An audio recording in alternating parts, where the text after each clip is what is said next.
Okay guys, mabuhay maligayang pagbabalik sa aking YouTube channel. Actually, syempre, hindi ko to video. Disclaimer lang agad. Nakita ko lang itong mga video and pictures na ito from itong isa from Sally_RFJ 2023.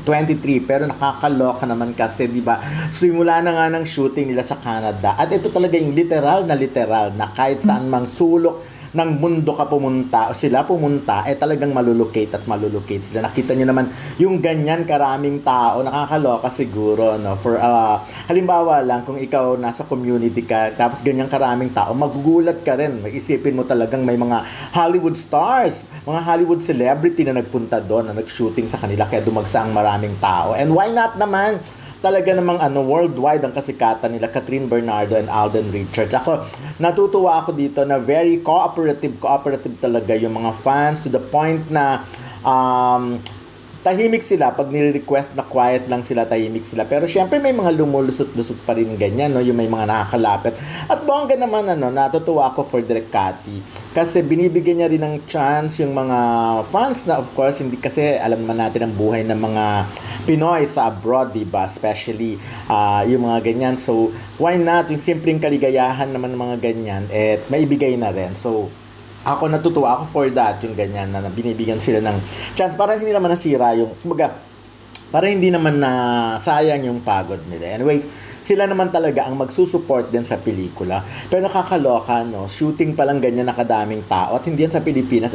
What more kung sa Pilipinas pa yan at nahanap, talagang siguro, di ba? Pero ayan, no, nakakalula yung ganyang karaming tao at lahat sila may dalang camera. So, ngayon, all over na yung mga na yan. Napakarami na yan sa TikTok, Facebook, Instagram, and of course, dito rin sa YouTube. Pero ako, I'm very, talaga, kasi syempre pinapanood ko naman talaga ang mga movies ni Alden Richards. Because si Alden kasi, again, ay isa sa mga, gusto ko talaga ang personality niya sa mga artista. Wala siyang wala siyang bad blood. Yung kahit anong itanong mo sa kanya, sasagutin niya. At hindi mo siya mararamdaman ng pagkapikon. And very accommodating siya, especially sa mga kasi, syempre, di ba, kakilala ko na nga siya noon. Hindi pa siya sikat, hindi pa siya Alden Richards.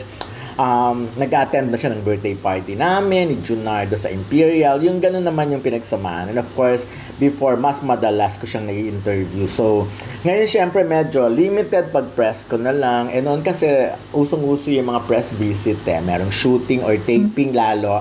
Nag-invite talaga ang GMA7 para lang makapag-interview. Minsan nga kahit madaling araw na yung ganun pa rin, pupuntahan namin, naabot kami ng madaling araw pag uwi. But worth it naman kasi syempre si Alden naman yung pinuntahan mo at in-interview mo. And nakita niyo naman talaga kung paano siya gaano rin ka successful. Ako, I have nothing talaga pangit na masasabi kay Alden. Kahit yung iba siguro may mga sinasabi sila about Alden na ganito, ganyan, nagbago. Pero for me talagang hindi. By the way nga pala, nung Christmas party niya, di ba, nanalo nga ako ng trip to Boracay for 2. At syempre, kailangan namin mag-usap. Kasi kailangan ko siyang gamitin next month. Hindi, sa September because birthday ko yon. So sa birthday ko gagamitin yung trip to Boracay. And sabi naman ni Alden, di ba, tatawagan ko lang yung staff niya. Pero at least, nakakaaliw nga yun. Nung nanalo ako, tinanong niya kung sino isasama ko. But anyways, enjoy natin ang shooting ng Hello Love Again. Dahil sigurado, panalo. So sana sumira ng record ito sa sinehan, para